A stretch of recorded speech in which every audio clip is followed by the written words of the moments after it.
All right, so you guys really threw us for a loop this time. This deep dive is going to be pretty interesting, I think. We're taking a look at a detailed guide all about the start-stop method. And Yeah, I gotta say, even for us covering so many different topics, this one is definitely spicing things up a bit. for sure. So, what exactly is this method all about? And Yeah. is there anything we can all learn from it beyond the bedroom? Well, what I find really interesting is how the source material we're using really gets into the psychology behind this whole thing. Okay. They argue that by bringing someone right to the edge and then backing off, you can actually amplify the whole experience. Oh, wow. Because of how our brains are wired, Yeah. they react to that anticipation and all. Okay, so how does this start-stop method actually work in practice? Well, it's all about strategically pausing right when your partner is about to reach their peak. Mm. Imagine you're building a fire. You need that slow, steady burn to really get things roaring. Okay, yeah. The source suggests focusing on one type of stimulation first, whether it's touching or kissing or whatever, and repeating that pattern of build-up, pause, and then resuming again. So it's less about, mixing things up and more about finding that rhythm and sticking with it. Exactly. The source actually quotes a therapist who says, um, think of it like a dance where you're leading your partner through a series of tantalizing steps. Oh, that's a good way to put it. Yeah, and they argue that consistency really helps build anticipation and lets your partner truly let go. I'm also seeing a lot here about paying attention to nonverbal cues. So is there more to this than just the physical technique? Absolutely. The source is really big on communication and being responsive. Yeah. They even suggest things like having your partner rank their arousal on a scale of 1 to 10 so you can gauge how they're feeling. Wow. It's all about creating a shared experience, where you're both really participating. So it's almost like this technique is forcing you to be more present and more in tune with your partner's reactions. Right. I'm starting to see how that could apply to other areas of a relationship too, not just the physical. You're getting it. The source really emphasizes that this level of awareness and responsiveness can actually strengthen your emotional connection, not just to the bedroom, but in everyday life as well. Okay, so we've got this foundation of communication and building anticipation, but things get pretty interesting when the source starts talking about teasing techniques. Oh, yeah. They're encouraging things like breath play, feather light touches, even whispering in your partner's ear. It's all about adding a layer of exploration, keeping things interesting and unpredictable.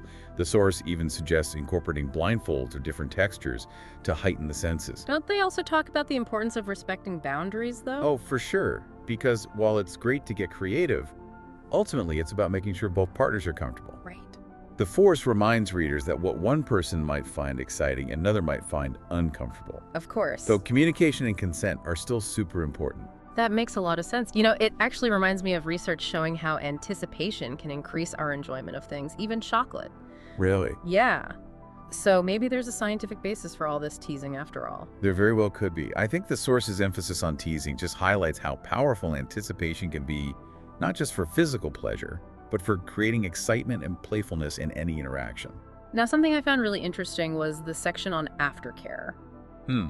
It's not usually a topic that comes up in conversations like this, but the source devotes a whole chapter to it. Yeah, they actually argue that aftercare is one of the most overlooked but crucial elements of intimacy. They cite a study that found couples who consistently cuddle and show affection after intimacy reported feeling more secure and satisfied in their relationships. So they're saying that intimacy doesn't just end when the physical act does. The afterglow is just as important. Exactly. The source is pushing for a more holistic view of intimacy, where physical pleasure is only one part of the equation. Aftercare is about nurturing that emotional connection, reinforcing those feelings of closeness and vulnerability.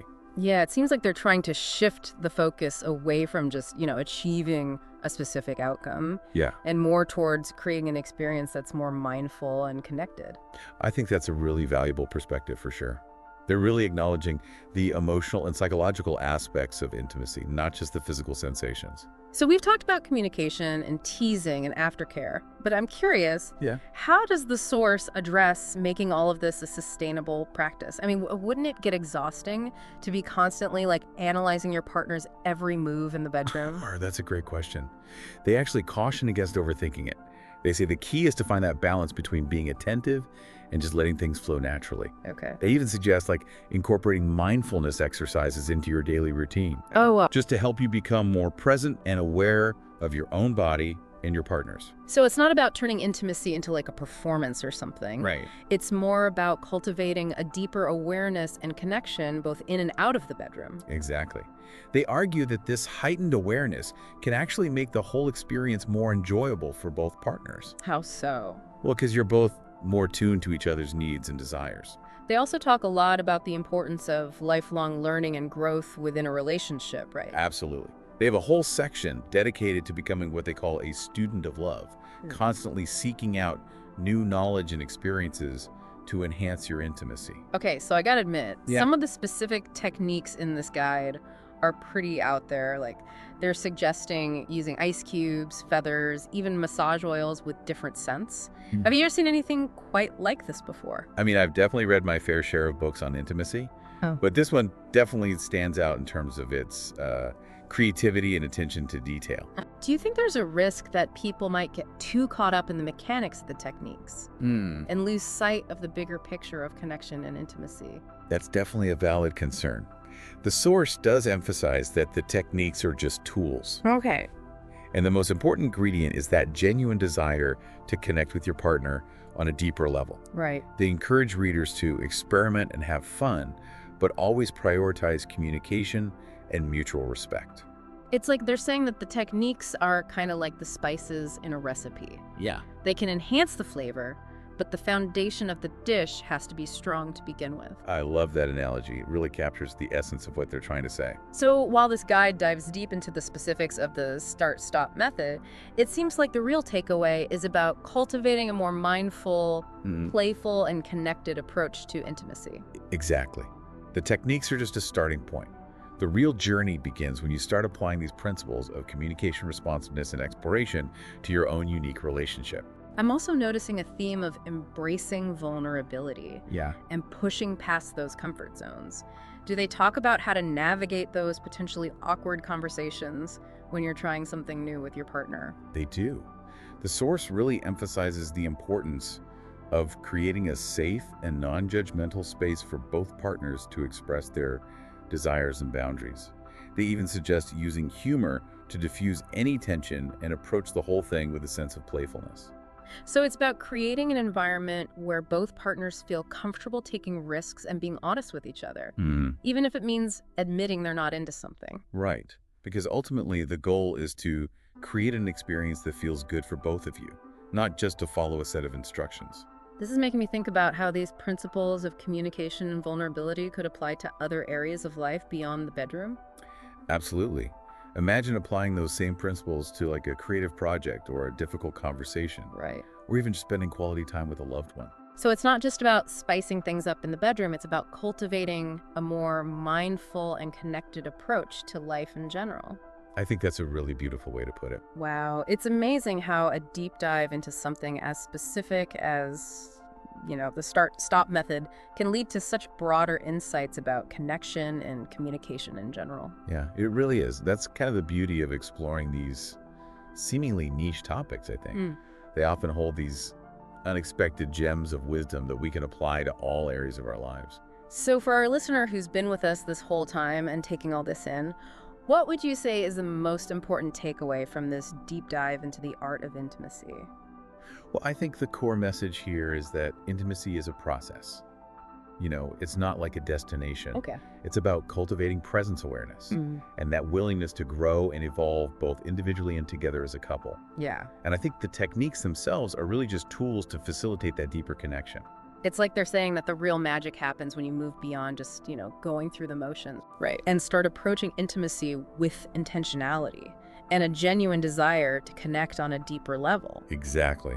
They even argue that cultivating this mindful approach to intimacy can actually lead to more fulfilling and satisfying experiences for both partners. It sounds like they're encouraging us to become more conscious lovers in every sense of the word. And that's a beautiful invitation, isn't it? It is. To bring more awareness, playfulness, and heart into one of the most fundamental aspects of human connection. I have to say, you've given me a lot to think about today. Oh, good. I'm already starting to see how some of these principles could apply to other areas of my life, like my creative work or even just my interactions with friends and family. And that's what I love about these deep dives. Yeah. We start with one specific topic, but the insights we uncover can really ripple outward and enrich our lives in countless unexpected ways. So as we start to wrap things up here, if you could leave our listener with one final thought-provoking question to ponder, what would it be? That's a good one. Well, knowing what we've talked about today, about the power of anticipation and responsiveness and mindful connection, how might you bring these principles into other areas of your life? Oh, that's a good one. Whether it's a creative pursuit or a professional endeavor, or simply spending quality time with loved ones, how can you cultivate that same level of presence and intentionality in all your interactions? Wow, that's a great question to leave our listener with. Yeah. It seems that even when we're looking at something as specific as intimacy, the lessons we learn can really have a profound impact on how we approach life as a whole. And that's the beauty of the deep dive, right? We never know where these explorations will lead us, but we're always open to the journey. Well said. So until next time, keep exploring, keep connecting, and keep diving deep.